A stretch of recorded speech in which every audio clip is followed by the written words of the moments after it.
إبراهيم عبد القادر دياز بدات القصة ديالو في مالاغا الإسبانية. إبراهيم اللي تولد في 3 في شهر 8 1993 من أم إسبانية وأب مغربي.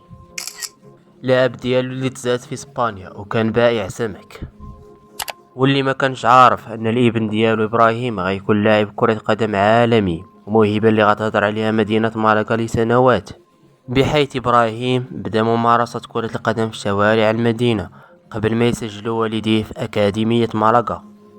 إبراهيم ما كانش محتاج بزاف ديال الوقت باش يولي ما بين أفضل المواهب في الأكاديمية وكل شي كيهضر عليه، ولفت انتباه المسؤولين في النادي بالمراوغات ديالو وتسجيل أهداف خارقة مقارنة بالعمر ديالو اللي كان صغير.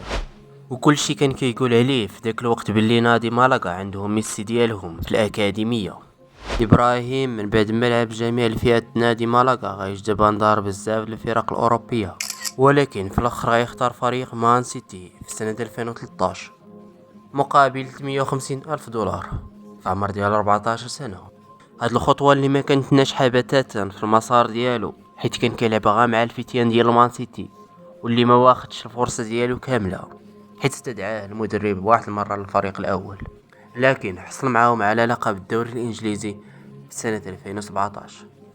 وفي أول فرصة جاتو للمغادرة اختار باش يمشي لأكبر نادي أوروبي ريال مدريد، واللي كان من الأحلام ديالو، وتعاقد معاهم ب 17 مليون يورو وبعقد يمتد معاهم حتى ل 2025. الفترة ديالو في الأول مع ريال مدريد كانت زوينة، لكن مع وجود كم هائل من النجوم يخليه زين الدين زيدان في مقاعد الاحتياط. دوز عامين مع ريال مدريد اللي ما فرطش راسو فيه، الحاجة اللي هتخلي النادي يصيفطو إعارة للدوري الإيطالي وبالضبط اي سي ميلان. هادشي كان فال خير عليه، بحيث واخد الفرصة ديالو كاملة مع البيج ميلان، واللي كان لعب معاهم 124 مباراة كاملة وسجل فيهم 18 هدف وعطى 15 تمريرة حاسمة، وتوج معاهم الدوري الإيطالي واللي كان غاب عليهم لمدة سنوات.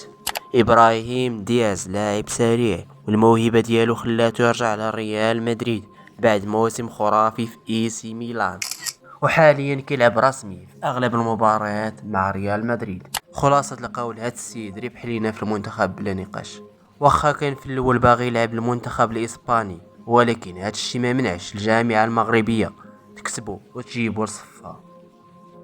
فإلا كان كيعجبك بحال هاد المحتوى فدير متابعة وبارطاجي الفيديو. تهلاو.